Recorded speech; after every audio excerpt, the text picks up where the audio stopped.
Assalamu alaikum, dear democratic people at home and abroad. An election is not just about the day we cast our votes. What unfolds in the period leading up to the election is also crucial, as it sets the stage for what happens on the voting day. In the upcoming one-sided election on 7th January, a mere formality where the result of all 300 seats is predetermined, and Sheikh Hasina herself selects so-called winners. The pre-election environment is marred by state-sponsored violence and human rights violations. The fascist regime has used partisan members of law enforcement agencies, administration, and the judiciary to suppress opposition activists and turned the Election Commission into a party affiliate.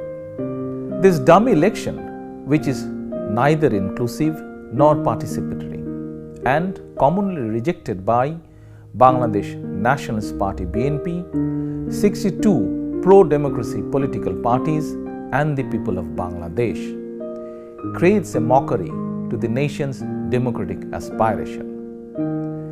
The intensity of Awami League's internal clashes and killings highlights that with or without political opposition or public participation, it's a party with violence ingrained in politics.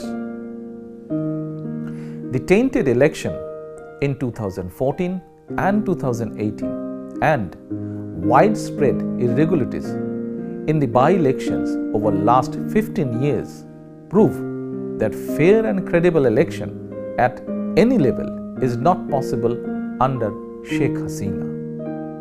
In 2014, Awami League grabbed automatic victory in over 50% seats, with not a single candidate competing against them.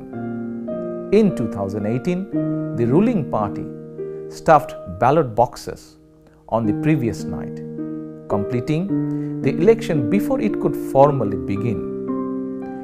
In 2024, having no credibility domestically and internationally, they are creating dummy entities to show artificial inclusion, including participant candidates and political parties, and even fake voters and observers.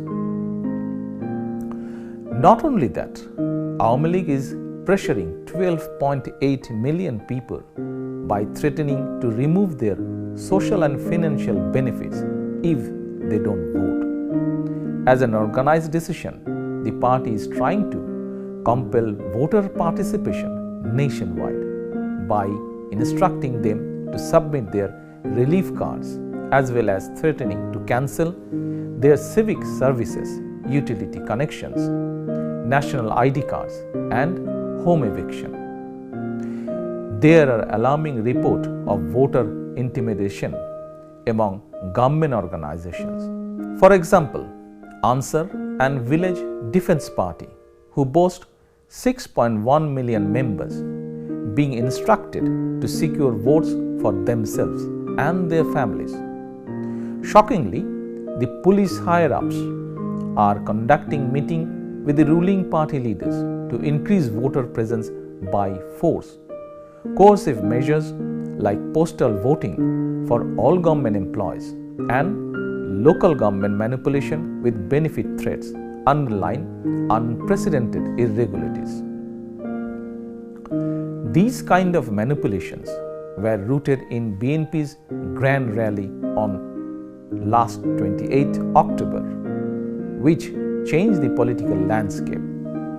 The regime resorted to conspiracy and brutally suppressed the people's mandate in favor of our peaceful and non-violent movement.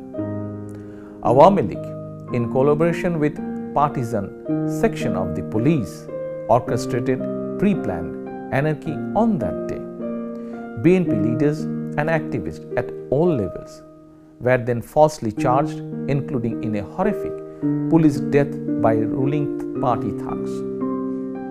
In the last 2 months, around 25,000 of our party members have been arrested and 28 innocent individuals have died, including 9 in the police custody.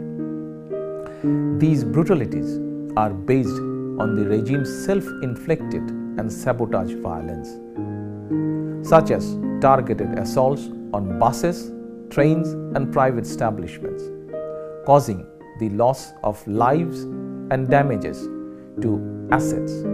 Despite Awami League's extensive history of arson attacks, the state apparatus manufactures false evidence to accuse BNP, engaging in a blame game to legitimize ongoing crackdown.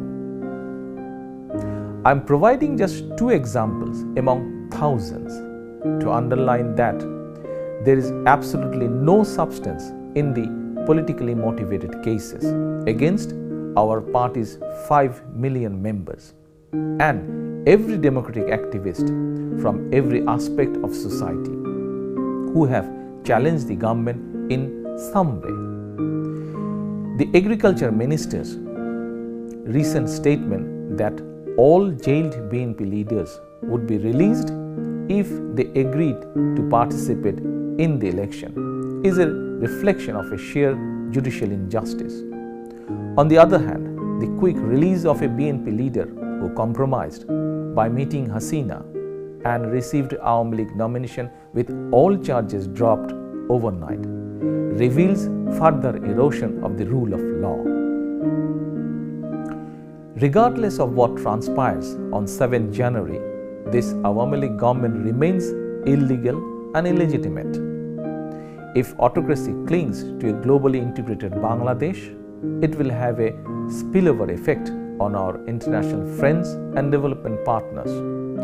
Hasina's attempt to retain power by force for a 3rd term would slide Bangladesh towards a one-party state, expanding its alignment with authoritarian governments and fostering further isolation from the democratic world.